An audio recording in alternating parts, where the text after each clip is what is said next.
儿孙自有儿孙福的下一句，你知道是什么吗？他道尽了天下父母心，可谓是字字精华，你不可能没听过吧？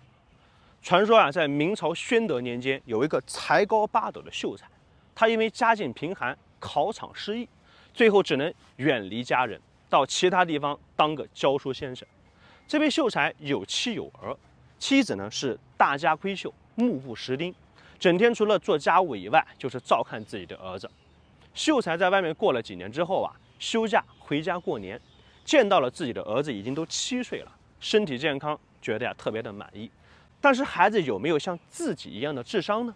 秀才就决定考考他的儿子，然后再送他到学堂去读书。于是秀才啊就指着天，先出了一个天，让他对对子。儿子平时只在家里面做家务，所以根本呢就对不出来，母亲也没教过他这些。但是在一旁的母亲啊，干着急就指着地，想告诉儿子呀天对地。结果不小心呢指到了地上的一只鸡，儿子心领神会，就对出了天对鸡。秀才听了以后勃然大怒，怎么有这么笨的孩子呢？又严厉地问他，那父亲对什么？母亲呢害怕呀丈夫被儿子给气坏了身子，就指着自己说呀，想告诉儿子对母亲。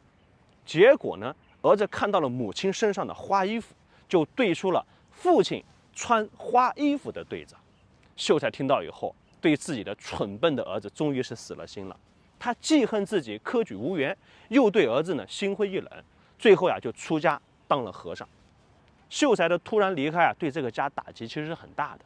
后来他的妻子呢也慢慢的想开了，就用农忙的闲暇时间悉心教导儿子。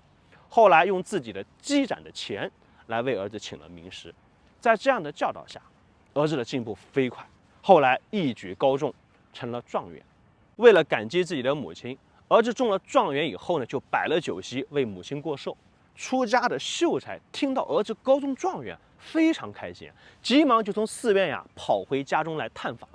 但是看门的家丁根本就不认识秀才是谁，就禀报说呀，有个和尚来化缘，给他钱他也不要，给他饭他也不吃，还请求要见新科状元一眼。等到看见自己的儿子以后啊，秀才他就在家里的墙上写了一首诗：离别家乡18秋，千钱斗米我不收，儿孙自有儿孙福，莫为儿孙做马牛。这句话的下句其实是告诫天下的父母，儿孙呀自有他们的福气，智力也是一样，只能够因势利导，而不能够强逼或者放任，否则最后只能适得其反。儿孙自有他们自己的福气，长辈们也不必去过多的操劳或者担忧。如果有福的话，即使现在什么都没有，他也能够白手起家；如果没有福气的话，就算你有家财万贯留给他，最后也不够其挥霍，反而还会害了子孙。对比上句的儿孙自有儿孙福，其实这下句的莫为儿孙做马牛，才是真正流传的经典。